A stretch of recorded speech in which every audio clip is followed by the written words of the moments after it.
2 modules ago, we learned about functions and 2 special built-in commands, varargin and varargout, which return the number of input arguments and output arguments that a function is called with, separate and independent from the number of input and output arguments defined in the function declaration line. In this unit, we'll learn about another feature of the language that allows for an arbitrary but finite number of input and/or output arguments. We'll refer to that as a variable length argument list. There's 2 special keywords in Matlab that handle this. In the function definition line, the variable name varargin may appear as the last or only, which is also the last, input argument. For example, here's a function VIAL, variable input argument list, and it has what appears to be 3 input arguments, and in this case 3 output arguments. But the last input argument is the keyword varargin. It turns out this function val can be called with any number of input arguments because of this construction, and we'll see how that works in a moment. There's also a keyword for output arguments. In the function definition line, the variable name varargout may appear as the last, and again, or only, output argument. Here's an example. This appears to have 4 output arguments and 2 input arguments, but in fact, this function can be called with any number of output arguments. Both of these keywords can be used to create functions that can be called with any number of input arguments and return any number of output arguments. Of course, the function must be written properly, and let's see how that's done. Here we'll cover a variable length input argument list and exactly what happens. Here's the first line from the function val.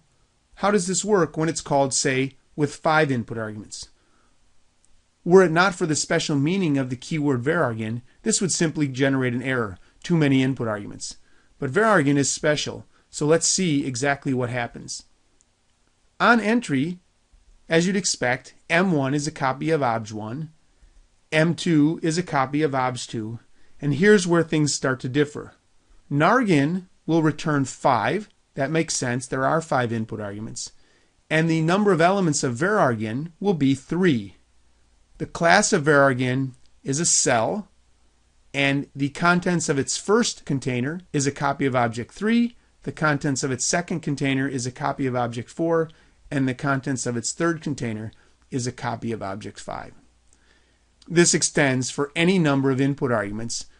Because of the 2 conventional input arguments, M1 and M2, varargin will be a cell of length varargin minus 2. Let's do a simple example to make sure things work as we just described. The function val won't do anything useful. It will just display some information about the input arguments. First, the number of input arguments using varargin. Next, get the number of elements in varargin as well as the class of varargin and display both of those. Finally, loop through all the elements of varargin, displaying the class of the contents of each element. At that point, there might be some useful code if val performed a task, but we'll leave it just as that. Open the editor and examine val. It's exactly as it was in the slides. Display about the number of input arguments, then some information about varargin. Finally, looping through all elements of varargin, displaying the class of the contents of each element.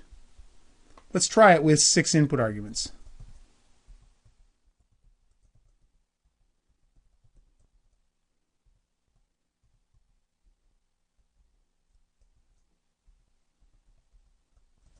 As we expect, the number of input arguments is 6, making the number of elements of varargin 4.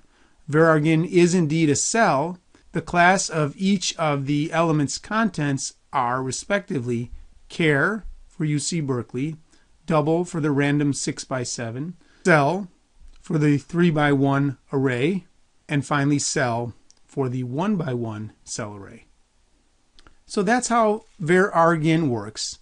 Upon entering to the function, the trailing input arguments are the contents of the cell array varargin.